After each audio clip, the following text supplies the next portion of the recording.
Здравейте! В този урок ще разгледаме основите на програмирането на програмните език C++.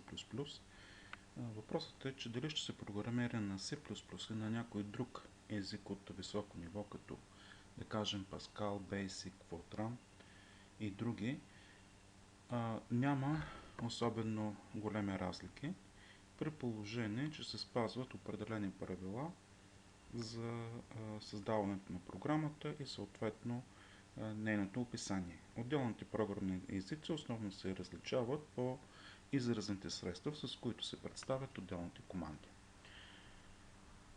По принцип, всеки един език за програмиране е съвкупност от правила и изключения, които определят различията между отделните елементи. Програмният език C е един от най-използваните, или по-точно казано най-използваният програмен език. Той е в основата на много други езици за програмиране, като C++, който е на базата на C и е обектно ориентираната част, Java, PHP, Python и много други. Всеки един програмен език включва няколко основни елемента. Първо, това са ключовите думи, идентификатори, константи, оператори и пунктуации. Под пунктуации се разбират скоби, препинателни знаци и други, които се използват за програмирането. Използват се всички елементи от английската азбука. Операторите са записани на латиница, използването на кирилица за дефинирането на променливи константи или съответно оператори е недопустимо. Така казахме с всички символи, големи и малки букви. Трябва да се отбележи, че програмният език се прави разлика между голямо букви и малките букви. Долна подчертавка, съответно, тези символи се използват за дефиниране на идентификатори на променливи, константи и други. Всички видове цифри от арабски цифри, служебните символи, съответно запитайки, точки, питанки, препинателните знаци. Интервалите също влизат в програмният език за разделяне на отделните фонеми. Програмният език се съдържа един набор от оператори, ключови думи, които се записват точно в вида указан от съответно ISO C++ 9.8, един от последните стандарти, или някой от предходните стандарти, като ANSYS и други. Тези ключови думи са разделени на няколко групи, в зависимост от тяхното предназначение, като това са предпроцесорни директиви, тези, които започват с DS, оператори за управление, като break за прекъсване, case, for, return, показани съответно в таблицата, оператори за дефиниращи типове данни. Основните 4 типа това са характер за дефиниране на букви и текстови символи, също и цифри в границите от 0 до 255 или от минус 128 до 127, тогава когато е с знак представено числото. Integer, така наречените цели числа. Integer типът се характеризира с това, че той е основният, базовият клас. Той показва каква е големината на думата, с която работи даденият компилатор. Ако имаме 16-битов компилатор, integer типът е с 16 бита или т.е. 2 байта. Ако е 32-битов компилатор, integer типът е с 32 бита или 4 байта. В случая Нашият компилатор е 32 битов и типът, с който ние ще работим, или размерът на типовете данни integer, ще бъде 4 байта. Double се представят числата с двойна точност, т.е. реални числа, с цяла и дробна част. И float също е число с реално число. Се записва само, че със стандартен размер. Enum, Union и Struct са съответно по-сложни типови данни, за които ще се познаем последствие в изложенията. Тези типови данни могат да бъдат модифицирани чрез така наречените модификатори, които подменят съответно предназначението или размера, или поведението на част от типовете данни, променливите дефинирани чрез стандартните типови данни. Например, ако запишем long int, това означава, че имаме дълго цяло число. Или long double, long float. Чрез long се увеличава размерът на даденият тип. Ако го запишем примерно export или пък static, това пък променя съответно някакъв друг тип поведение на дадената променлива. Същевременно имаме и различни предпроцесорни директиви. Това са команди, които задават команди на предпроцесора. Предпроцесорът е част от интегрираната среда или програмирана част от компилатора, която се изпълнява преди същинското компилиране на дадената програма. Тоест, там където се срещне такава директива, съответно, в зависимост от това какво изпълнява тя, предпроцесорът добавя или премахва част от source кода.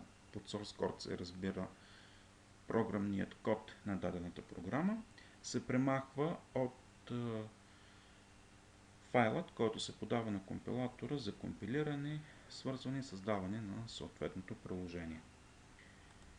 Както споменахме, основни елементи в програмирането, това са всъщност една програма работи с два елемента.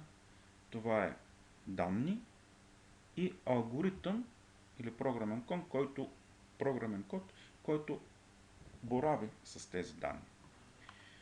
Данните могат да бъдат представени като отделни типови кутийки, като всяка една кутийка, нейният размер зависи от типът на данните, наименование на тази кутийка или идентификатор и съответно стойност записана вътре в нея. Реално типовите данни, с които работят програмните езици, особено конкретно програмните езици, се разделят на две основни групи. Това са скаларни и съставни данни. Към скаларните спадат целочислени, реални числа, символи, логически стойности като истина и лъжа, указатели, съответно псевдоними, изброяем тип. Към съставните или структурирани данни, те се разделят на два вида, на статични и динамични. Към статичните спадат масивите, структури, обединения, класове, съответно, а към динамичните съответно се разделят на линейни и нелинейни. Това са стек, опашка, дек, списък, дърво, графи. За всяка една от тези типове данни, сложни типове данни, ще говорим в последствие, ще ги изясним тяхното представяне, тяхното използване на по-късен етап. Основно в днешният урок ще се спрем върху целочислените типове данни, реалните, т.е. така наречените скаларни типове данни.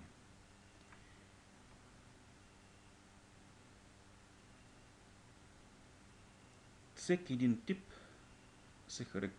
тип данни се характеризира с три елемента. Име, което означава примерно float, размер, колко памет заема този елемент вътре в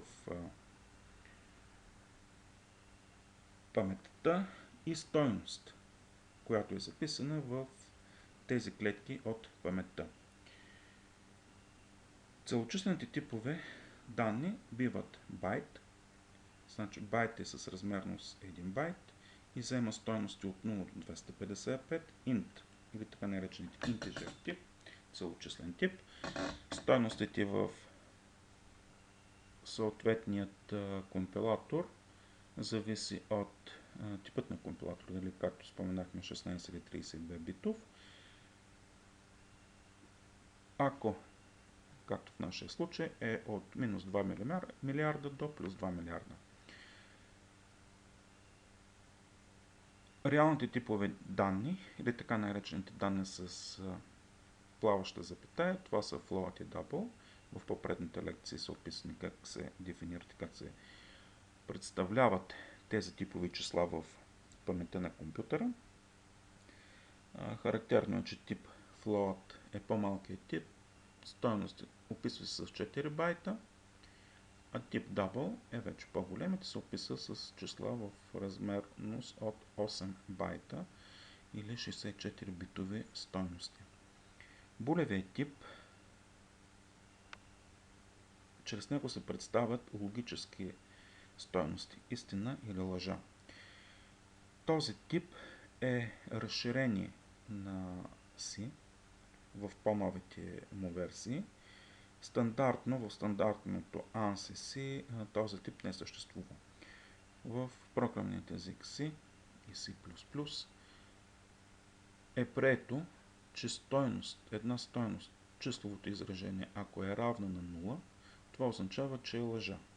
Ако стойността е различна от 0, то това означава, че тя е истина. Символният тип или характер е с размерност от 1 байт и чрез него се описват ASCII символи, т.е. стойности, които заемат цифрово изражение от 0 до 255. За Unicode таблиците, т.е. кодови таблици, които са с по-голям размер, двубайтовите, се описва с 2 байта. Този тип ще го споменем малко по-късно. Сложните типове данни, това са структури, обединения и изброяеми типове. Те съдържат в себе си няколко елемента, в зависимост от съответната програмна реализация, от стандартните типове, числови типове или символен тип. Целите числа, както са показани на графиката, се описват с няколко последователно свързани байта в паметта. Ако вземем примерно едно интежер или цяло число, което е 32 бита, 31 бита задават стойността на числото, което означава 2 на 31. А най-старшият бит съответно оказва какъв ще бъде знакът на числото. Ако стойността на знакът е 0, това означава, че числото е положително. Ако стойността на този бит е единица, това означава, че числото съответно е отрицателно.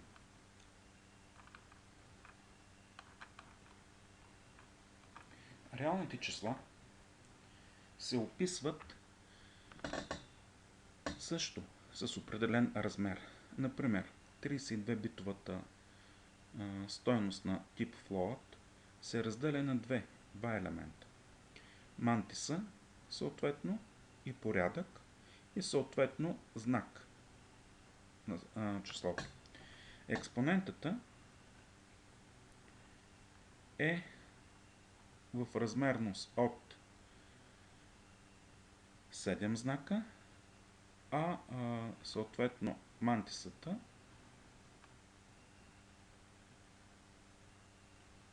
е 23 бита, съответно за нейното представяне. Така. Булевият тип, както споменахме, той заема две стойности. True, което означава истина, и false, което означава лъжа.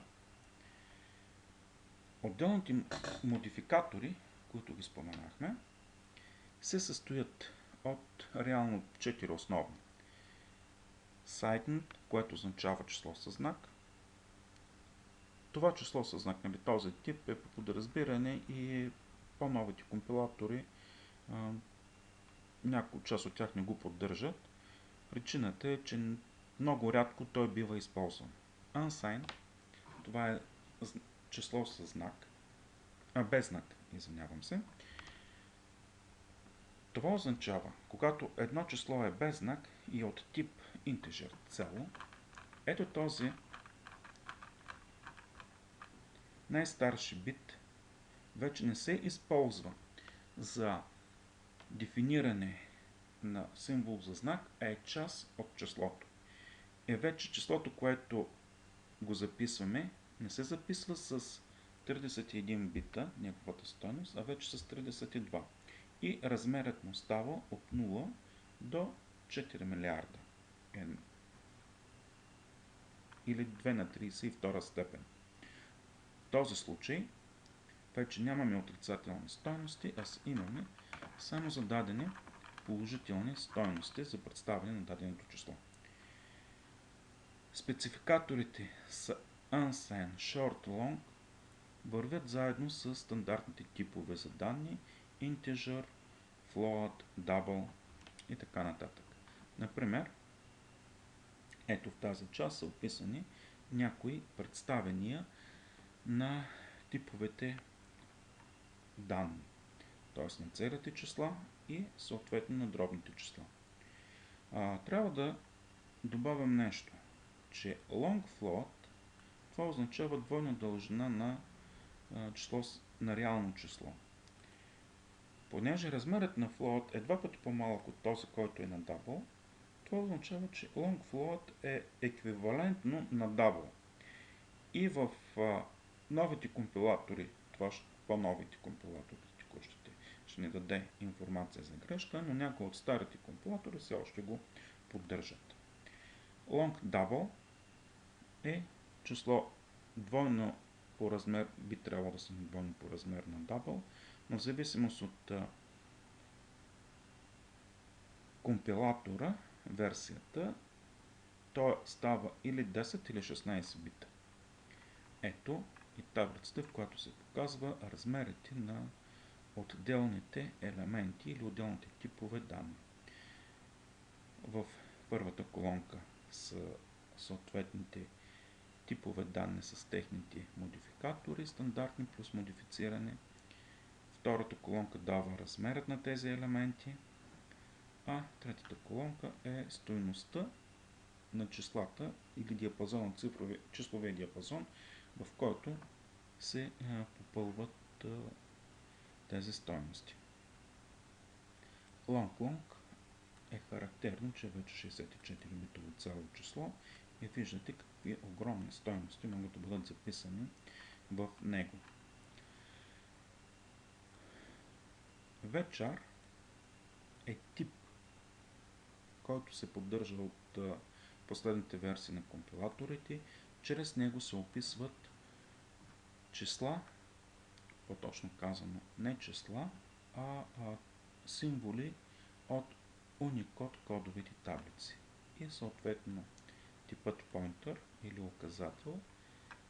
За него ще имаме специален урок, в който чрез този тип елементи се задават конкретни стойности на адреси, т.е. адреси на клетки от паметта и осъществяване на достъп до тези елементи. До момента споменахме всички тези типове, но въпросът е как те се използват в една такава реална програма. За целта ще стартираме нашият компилатор, който споменахме, DevC++. Ще се създадем едно малко приложение. Така, нов проект. Можем да използваме консолно приложение, името на проекта, което задаваме. В случая ще го сложим, че ще бъде втори проект. И съответно създадахме нашата програма. Виждате, тук имаме няколко типа или няколко думички, които показахме преди маничко. Това е int, цяло число, което го споменахме, или стойността, която ни връща функцията. Параметърът на функцията, един от нейните аргументи argc, който е от този тип, или character, съответно символен тип. Как се използват? Ако трябва да декларираме едно цяло число, което споменахме, записваме първо типът на променливата, след което задаваме и името на нейната променлива. Примерно да кажем count. Така. Ако трябва да дефинираме едно дробно число, записваме си float. Трябва да вмъкнем следната забележка. Споменахме, че имаме два вида числа, дробни числа. Това са float и double. Кога можем да използваме float и кога можем да използваме double? Зависи от това с какви данни работим. Ако числата са под 2 милиарда големина, удачно използването на float. Причината е, че ще работим с по-малки стойности, ще вземаме по-малко памет, съответно реална памет, и ще работи програмата по-бързо, поради това, че ще манипулира с по-малки по размер данни. Ето тук да сложим една променлива, да кажем max value,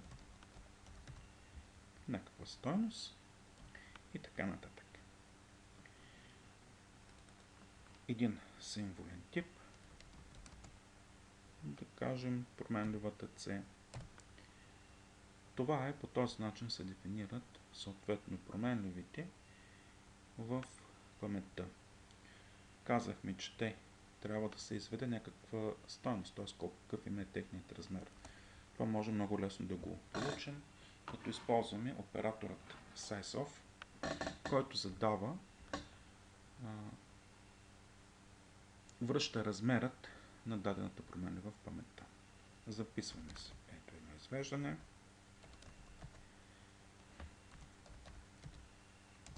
Alt. Така. И се записваме int размера, колко байта,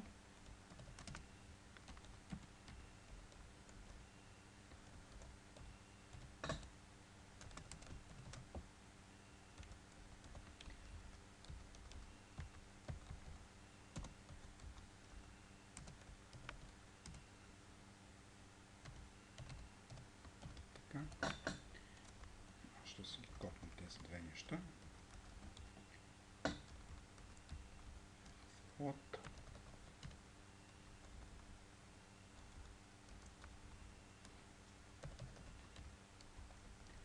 и съответно символният тип.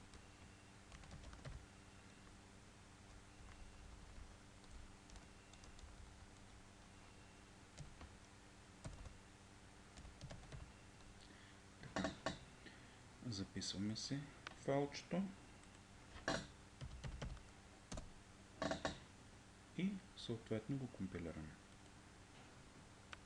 След компилацията автоматично се стартира изпълнението на програмата. Разбира се, тук трябва да добавим принадлежността на дадената константа към съответният група функции, т.е. че е закачен в IOStream. В случая тази дефиниция можем да я пропуснем, ако включим чрез use клаузата std за автоматично използване. Това нещо ще го покажем малко по-късно. Ето, след изпълнението на дадена програмка му връща, че размерът на цялото число ncount или на integer типа е 4 байта, т.е. в байтови не се връща размера. Float също е 4 байта, символният тип е 1 байт. Да сравним съответните стойности и с числата, които са чрез техните модификатори short.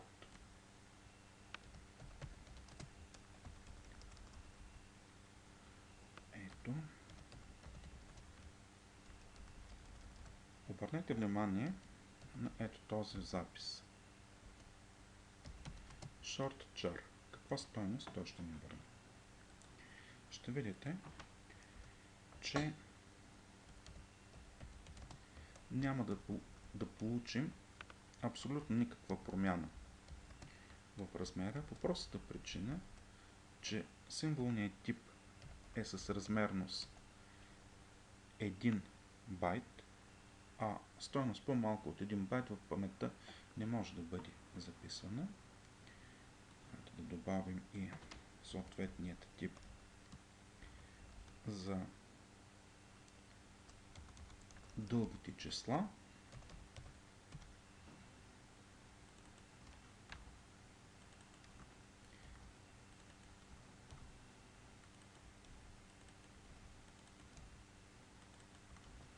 Така.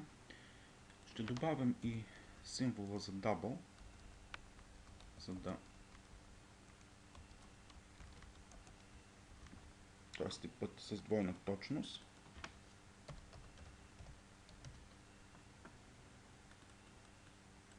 За да видим и неговият размер.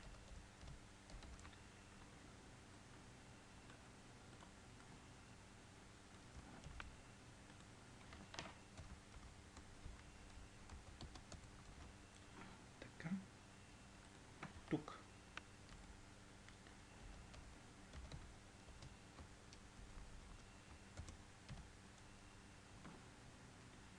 е възможно да се получат и определени съобщения за грешка. Обърнете внимание точно за ето тези символи, които зададахме. Short double и long float.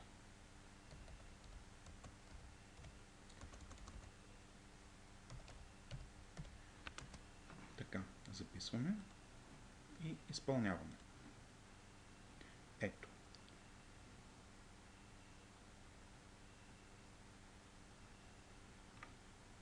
Този компилатор всъщност не поддържа типът short float. Коментираме го. Продължаваме изпълнението. Същият тип варира и за short char, понеже не можем да го зададем. Значи имайте предвид, че голяма част от компилаторите, т.е. тези, които са по-старите, няма да ви дадат тези съобщения, особено за short float. Short char само ще го игнорират и ще продължат да работят с стандартният елемент. В случая DevC++, последната версия, с която ние работим, са включени точно тези предупреждения за изчистване и на този тип съобщения. Или по-точно казано, възможности за получаване на грешки. Така, споменахме за short double и за остана long float, типът, който ще ни се получи след мъничко съответно компилацията и за него. Ето виждате, long float казахме, той съвпада с double, short double пък съвпада с float и това е причината, поради която ето тези комбинации в случая не са допустими за програмният език.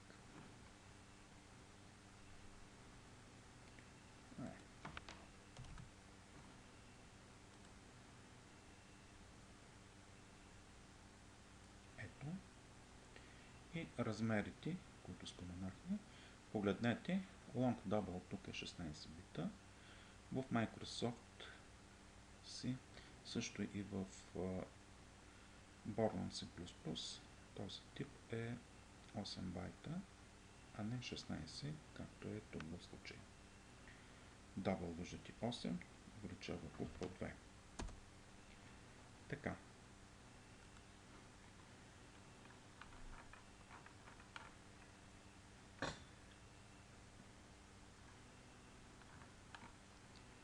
Има един тип, който до момента тип данни, който не сме го споменавали.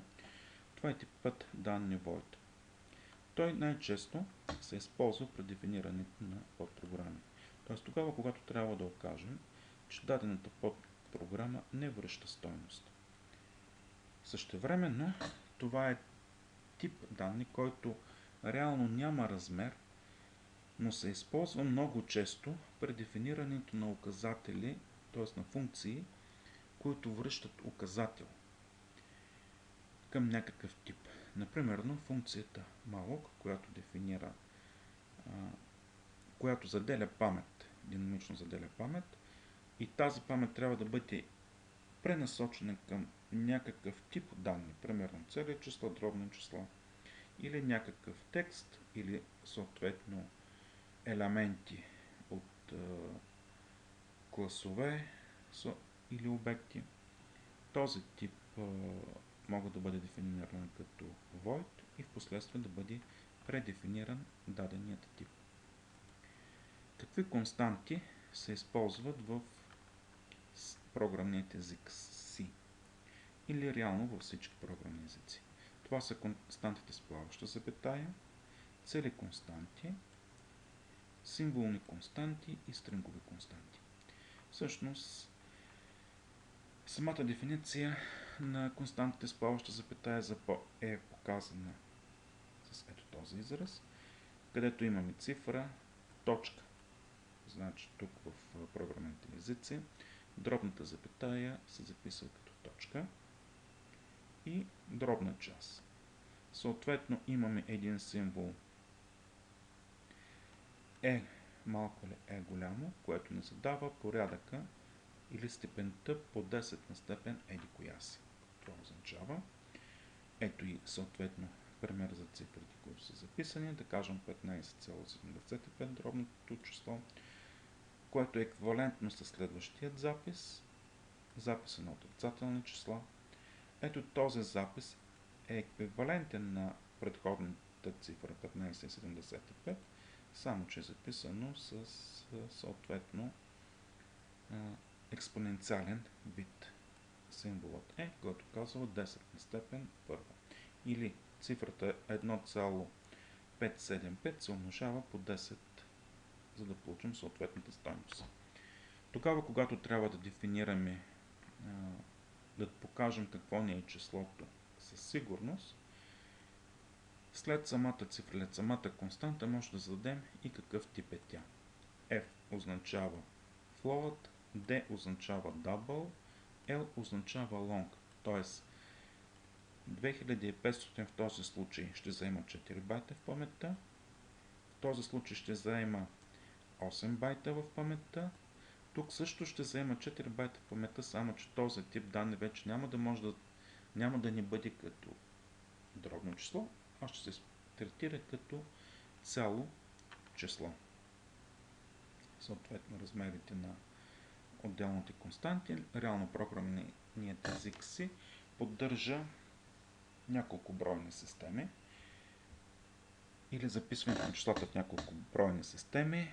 Стандартната това е 10-ична бройна система или най-често използваната. Другите, които се използват, това са 16-ична, 8-ична бройна система. При работа с компилатори за микроконтролери имаме и двоична бройна система. Десетичните числа се записват с нормални цифри от нормални арабски цифри. Осмичните се записват с един водещ символ 0, като съответно стойности на цифрите са от 0 до 7, съответно записаните числа. 16-десетично число или 16-десетична константа се оказва или се записва с водещ префикс 0 хикс. Символът хикс може да бъде малка или голяма буква. Както знаете, 16-десетичните числа включват всички символи от 0 до 9, плюс символите А, Б, С, Д, Е и Ф. Двоичните цифри се задават като към индекса, т.е. сложен префикс 0b. Но споменахме, този тип се използва в компилаторите, които са предназначени за програмиране на микроконтролери. В стандартните, както и в този компилатор, с който работим, този тип данни не се поддържа. Символните константи се записват в апострофи. Ето тук този символ А или А голямо до Я, съответно или единичката, ни оказва, че в паметта ще бъде заделен 1 байт. Тази стойност единица или тази стойност, която е записана тук, не е стойността на единица, а нейният ASCII код, който в кодовата таблица отговаря на стойност 49 цифрово изражение. Символните типове съответно могат да бъдат описани както казахме, апострофи заградени или в кавички. Каква е разликата между двата вида? Значи символът, който е в кавички, всъщност в паметта се заделят толкова байта, колкото е броят на символите заградени в кавичките, плюс единица, плюс още един. В този байт се записва стойност 0 или ASCII код 0, указващ край на текста, край на стринга. Ако сме записали кавички хикс и апостроф хикс, казахме, това са две различни неща. В единия случай в паметта се заделят 2 байта, в другият 1 байт. Има доста символни константи, които се използват в програмните език C. Част от тях са показани, или по-точно казано, повечето от тях са показани в тази таблица, или така наречените escape последователности. С тях работят функциите за въвеждане и извеждане на данни, printf, scanf или операторите cin и cout. За тези символи стоят определени кодове от кодовата таблица, ASCII кодовата таблица, които са невидими, т.е. с кодове от 0 до 32. Символните низове, ето един символен низ, с който вече ние споменахме няколко неща преди това за него. Обърнете внимание на ето този елемент. Той в случай показва, че даденият текст или дадената стринг продължава на следващия ред. Ако този символ бъде пропуснат, компилаторът съответно ще ни даде съобщение за грешка. Т.е. че имаме някакъв проблем с извеждането или дефинирането на съответната константа. Искам да направя една вметка. Всички тези символи са служебни. Служебни са примерно апострофа, кавичките, питанката, наклонената наляво. За да можем да ги използваме при въвеждане или извеждане на информация, по-точно казано произвеждане. Пред тях се слага още един символ наклонка наляво, което означава изведи съответната стойност, а не да използва я като дефиниция на оператор. Какво представляват идентификаторите? Ние споменахме, че всяка една променлива, която е в паметта, с която работи дадената програма, се разпознава или опознава с нейното име. Името на променливите се наричат идентификатори. То се образува чрез буквите от А до Z. Казахме латиница. Грешна практика е използването на символи на кирилица в наименованията, цифрите от 0 до 9 и символът за водещата черта. Всяко наличие на интервал, на запетая или някакъв друг символ, изключаем тези посочените тук, прекъсва наименованието на идентификатора. Трябва да добавим, че съответните идентификатори се разпознават от C в C++ и в C големи и малки букви. Тоест, символите, примерно индекс X, записан по тези три начина, ще ни даде различни идентификатори за декларация. Особеното при формирането на имената на идентификаторите е така наречената унгарска анотация за записването им. Всеки един от вас е виждал някаква програма, която е написана на C под Windows. И ако погледнете как са записани наименованията, се прави следното нещо, се набива на пръв поглед. Това е, че всяко име на променлива или на функция подсказва за какво служи точно тя. Например, API функцията WinExec, което означава Windows Execution, съкръщение Execute, съкратено наименование на действието, което изпълнява дадената функция. Или Get Version X, което ще рече Get Version Extended, т.е. разширена функция. Функцията връща разширена информация за версията на в случая на Windows.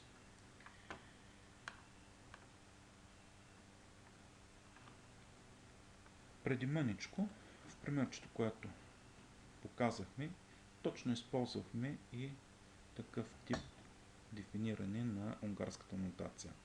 N-count споменахме, count брой, N number брой стойности. Ето този тип. Това мъничко подсказка отпред с една цифричка или буквичка, по-точно казано, която ни показва какви са данните. N е number. Погледнете съответната табличка, където са описани част от тези символи. B байт, т.е.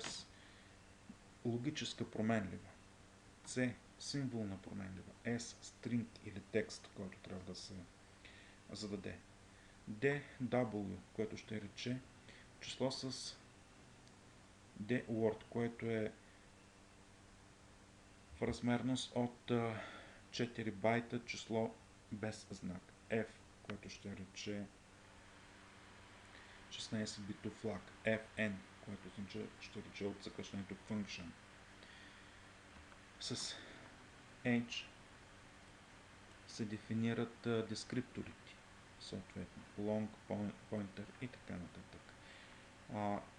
къде какво се използва при дефинирането на именованието, вие може да погледнете в тази част. Но запомнете следното нещо. Винаги, когато се декларира една променлива, я описвайте с кратко наименование на променливата. Например, ако трябва да прочетем, да създадем една функция, която да върне да запише някакви данни в един файл, ние можем да я кръстим save, което означава запиши to къде файл.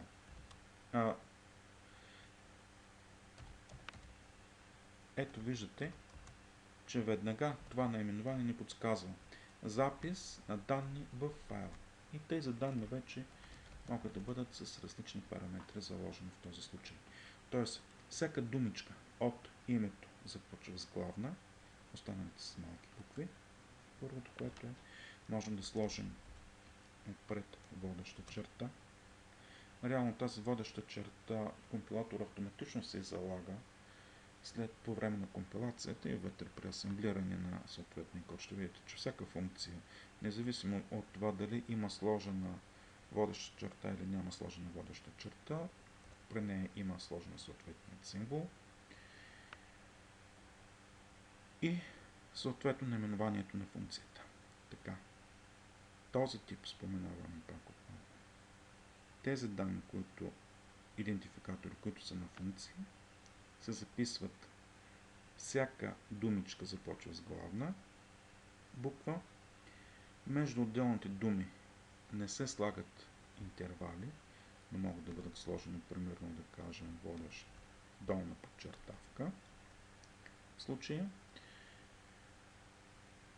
когато имаме съответно променливи, имената на променливите пак по същия начин се формират, но можем да добавим и един префиксен един или няколко префиксни символи, които да покажат какъв тип данни се отнасят или представлява тази променлива. Когато работи нашата програма, много често се налага вътре в нея да поставим определена пояснителна информация. Или пишем някакъв код и този код в случая е грешен, искаме да го избегнем или да си го запазим за по-нататъчно използване, ние трябва да го коментираме. Изтриването в случая ще ни постави програмата малко по-четима, но пък ние губим информацията. В програмният език се поддържат два коментара, два символа за наличие на коментар. Това е заграждането в наклонка звездичка до звездичка наклонка, там където се срещне ето този текст. Цялата тази част е коментар. Трябва да добавим следното нещо.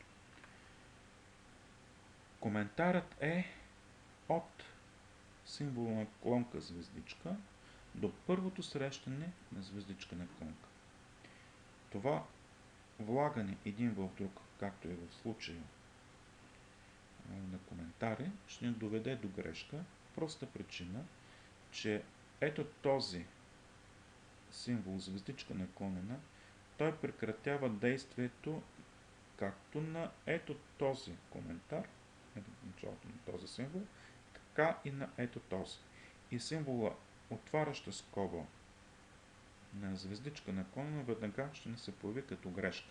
Защо? Ще имам вече отворена скоба, при положение, че нямаме, т.е. затваряща скоба, при положение, че нямаме отваряща скоба.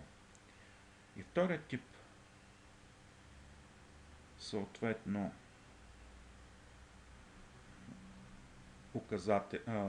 коментари, това се загражда с две наклонки надясно. Разликата между този тип коментар и предходния е, че този действа до краят на реда. а не до срещането на някакъв втори символ. Какво представляват операторите? Значи, операторите се използват за дефиниране на някакви математически операции в даденият програмен език. В случая математически и логически операции. В случая имаме събиране, изваждане, умножение, деление, този тип оператори или тази част от нашата лекция ще покажем малко по-късно.